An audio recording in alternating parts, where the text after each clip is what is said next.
Isang pinagpalang araw sa inyong lahat. Tayo po'y magdinilay sa salita ng Diyos, ang pinagmumulan ng awa at tawa ng ating buhay, ang salitawa. Today we are celebrating the feast day of the Our Lady of Mount Carmel. Pinabati ko po ng isang maligayang pagdiriwang ng kapistahan ang Nuestra Señora del Carmen sa Carmen, Rosales, Pangasinan sa pamumuno po ng kanilang parish priest, si Reverend Father John Ray Cayetano. Happy feast day rin po sa mga parishioners ng Our Lady of Mount Carmel, Season, Pangasinan, sa pamumuno po ng kanilang parish priest, si Reverend Father Noel Bolusan. And congratulations po sa ating gagawin mamaya na Episcopal Coronation of the Image of the Blessed Virgin Mary. Happy feast day rin po sa ating mga Carmelite priests, religious sisters, and mga brothers and sisters po.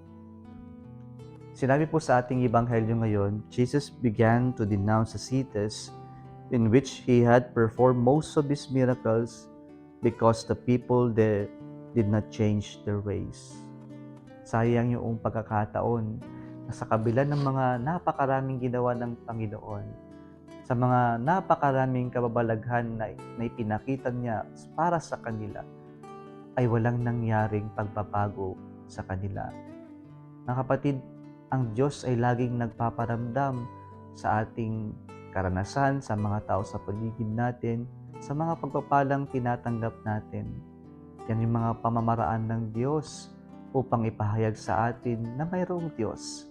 Na mayroong Diyos na hindi tayo nakakalimutan.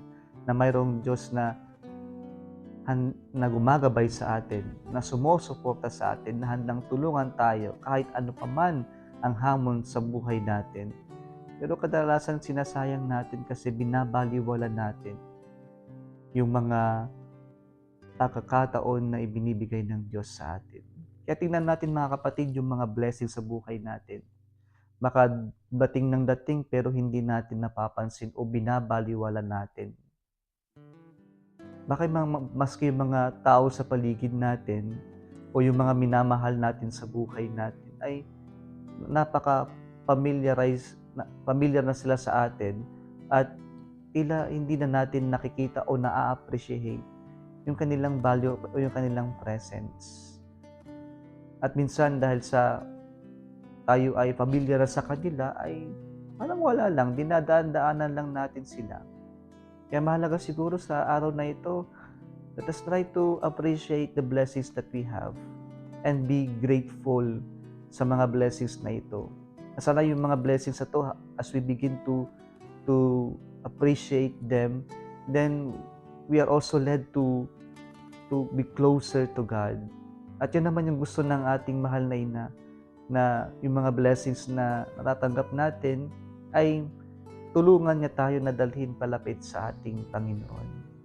Mga kapatid, sana po huwag nating baliwalain yung mga pagpapalang binibigay ng Diyos sa atin. Huwag nating baliwalain yung mga tao nasa paligid natin, yung mga bagay-bagay. Appreciate natin, matutong magpasalamat. Huwag nating hintayin na dumating pang mawala ang mga ito.